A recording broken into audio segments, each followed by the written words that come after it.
اللہ کے نبی حضرت نوح علیہ السلام بار بار اپنی امت کو اللہ کے پیغام سناتے رہے کہ وہ آپس میں ایک دوسرے پہ ظلم نہ کریں، احساس محبت کو قائم کریں، نسل ذات کے نام پر ایک دوسرے کو تکلیف نہ دیں، رشتوں کی قدر کو مقدم رکھیں۔ تو حضرت نوح کی قوم بار بار آپ کا مذاق اڑانے لگتی، اتنے پتھر مارتی کہ آپ کئی دنوں تک پتھروں میں ڈھکے رہتے، پھر صحتیاب ہوتے، پھر اللہ کے دین کی تبلیغ کرتے، یہاں تک کہ 950 سال گزر چکے۔ بالآخر اللہ کے نبی نوح علیہ السلام نے ہاتھوں کو بلند کر کے اللہ کی دربار میں دعا کی کہ اے اللہ، یہ میری امت کبھی ہدایت نہیں پائے گی، اے پروردگار، یہ تیرے عذاب کا مذاق اڑاتے ہیں، انہیں دکھا کہ تو کیا طاقت رکھتا ہے۔ تو بس اللہ کا حکم نوح علیہ السلام کے لیے آیا کہ اے نوح، ایک کشتی تیار کر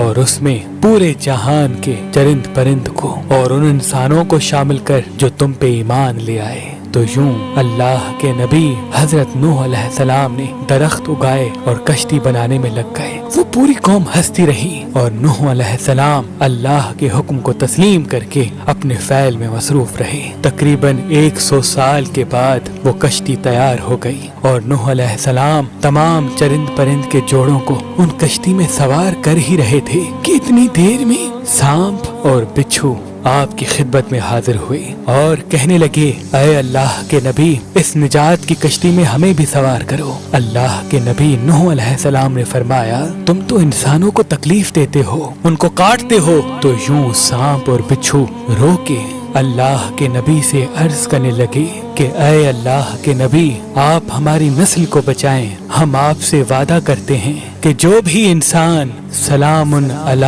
نوح فی العالمین پڑھے گا، ہمیں قسم ہے اپنے وجود کی، اپنے خالق کی، ہم کبھی بھی ان کو تکلیف نہیں دیں گے۔ اس وعدے کے بعد اللہ کے نبی نوح علیہ السلام نے سانپ اور بچھو کے جوڑوں کو بھی کشتی میں سوار کر دیا۔ اس نجات کی کشتی میں جو انسان سوار ہوئے، جو مخلوقات سوار ہوئی، سوائے ان کے سب اللہ کے عذاب کے سبب فی النار ہو گئے۔ طوفان تھمنے کے بعد اللہ کے نبی نوح علیہ السلام نے زمین کو پھر سے آباد کیا، ہر مخلوقات زندگی بسر کرنے لگی، لیکن اس آیت کو کسی بھی حیوان نے آج تک نہیں بھلایا، اور اللہ پاک نے اپنی کتاب کی سورہ صفات میں اس آیت کو محفوظ کر دیا۔ آج بھی جنگل بیابان میں جب بھی کسی سانپ، بچھو یا حیوان کے سامنے جب اس آیت کو پڑھا جاتا ہے کہ سلام علی نوح